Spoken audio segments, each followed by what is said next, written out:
இந்த உலகம், அதுல நம்ம வாழ்க்கை, உடல், மனம், இயற்கை, கடவுள், அரசியல் இது அத்தனையும் புரிஞ்சுக்கணுமா?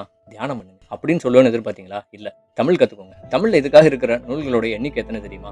தொல்காப்பியத்துல மட்டும் 1610 பாடல்கள். திருமுறைகள் 12, அதுல 27 ஆசிரியர்கள் இயற்றிய 76 நூல்கள், அதுல 18,326 பாடல்கள். மேகண்ட சாத்திரங்கள் 14, அதுல 1000க்கும் மேற்பட்ட செய்யுள்கள். அதுபோக தாய்மானவர் பாடல்கள் மட்டும் 1452, திருப்புகழ் பாடல்கள் 1307, கடந்த நூற்றாண்டுல பாம்பன் சுவாமிகள் இயற்றிய பாடல்கள் 6666, வள்ளலார் இயற்றிய பாடல்கள் 6 திருமுறைகள்ல 5818.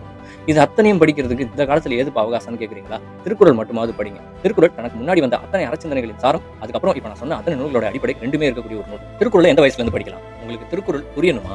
60 வயசுக்கு மேல நிதானமா படிச்சுக்கோங்க. ஆனா திருக்குறளை பயன்படுத்தி வாழ்க்கையில ஜெயிக்கணுமா? இப்பவே படிக்க தொடங்குங்க. உங்க வீட்ல குழந்தைங்க இருக்காங்களா? அவங்க பேச தொடங்குற நாட்கள்ல இருந்தே திருக்குறளை அறிமுகம் செய்யுங்க. தமிழ்ல இவ்வளவு படிக்க கிடக்கு. ஆனா நம்ம அறிவு வளர்த்துக்கிறத விட்டுட்டு ஆன்மாவை தேடி என்னென்னவோ பண்ணிக்கிட்டு எங்கேயோ அலைஞ்சிட்டு இருக்கோம். இது மெய்ப்பொருளில் கூடல் தமிழை பற்றி தமிழில் ஒரு நிமிடம். மீண்டும் நாளை சந்திப்போம்.